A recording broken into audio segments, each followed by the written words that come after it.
যুক্তরাষ্ট্রের হবু president Donald Trump আবারও হামাসকে সতর্ক করে দিয়েছেন। তার হুমকি, যদি ওই জিম্মিদের মুক্তি না দেয়া হয় তবে জাহান্নাম ভেঙে পড়বে।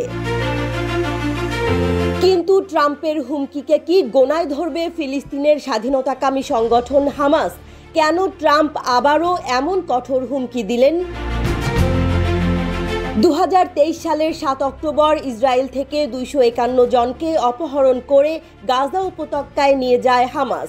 এর মধ্যে 97 জন এখনও গাজায় বন্দী, যার মধ্যে 35 জনের মৃত্যুর খবর পাওয়া গেছে। জিম্মিদের মুক্তির দাবিতে গড়া ইসরায়েলি সংগঠন hostess and missing families forum এক বিবৃতিতে সব বন্দীর মুক্তি নিশ্চিত করে একটি চুক্তি করার দাবি জানিয়েছে।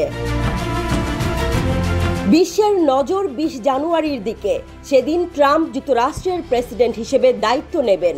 দায়িত্ব গ্রহণের আগেই হামাসকে ট্রাম্পের কড়া বার্তা, যদি আমি দায়িত্ব গ্রহণের আগে ওই জিম্মিদের মুক্তি না দেয়া হয় তবে মধ্যপ্রাচ্য পুরোপুরি অস্থির হয়ে যাবে। ট্রাম্প তার সতর্ক বার্তায় বলেন, এটা হামাসের জন্য ভালো হবে না, এমনকি পৃথিবীটাও তাদের জন্য ভালো হবে না। পুরো পরিস্থিতি তখন একেবারে ভয়াবহ হয়ে উঠবে। এর মানে কি যে ট্রাম্প কিছু বড় পরিকল্পনা করছেন? মার্কিন জাতীয় নিরাপত্তা উপদেষ্টা মাইক ওয়ালটজও বলেছিলেন, 20 জানুয়ারির পর যেসব গোষ্ঠী আমেরিকানদের অপহরণ করবে তাদের অবশ্যই দুইবার চিন্তা করতে হবে। ফ্লোরিডার মার-এ-লাগোতে এক সংবাদ সম্মেলনে ট্রাম্প বলেন, এটা হামাসের জন্য ভয়াবহ হবে। তারা যদি জিম্মিদের মুক্তি না দেয় তবে পুরো পরিস্থিতি একেবারে জটিল হয়ে যাবে। ট্রাম্পের এমন মন্তব্যে কি সত্যিই হামাসের ওপর চাপ বাড়ানো সম্ভব হবে?